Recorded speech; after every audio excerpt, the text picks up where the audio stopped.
hər gün bir süni intellekt aləti çıxır. Aparıcılara, reklam sənayesinə, rejissorların işinə, Videoqraflara. montajyorların işinə, rəssamların işinə, çünki artıq hazır dizaynlar olacaq. Yəni çox məsələlər təsir eləyəcək. Salam, xoş gördük. Necəsən?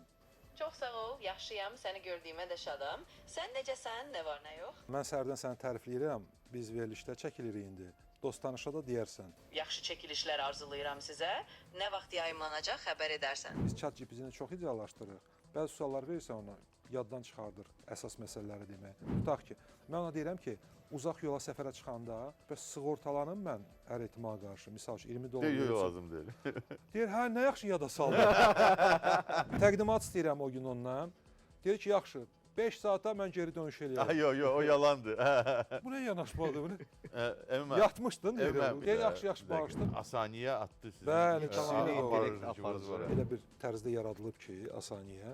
O həm müasirdir, həm də millidir. Mən Azərbaycan TV məkanında ilk süni intellekt aparıcısı Asaniyəm. Sosial mediada yazırdılar ki, bəs biz elçi getmək istəyirik.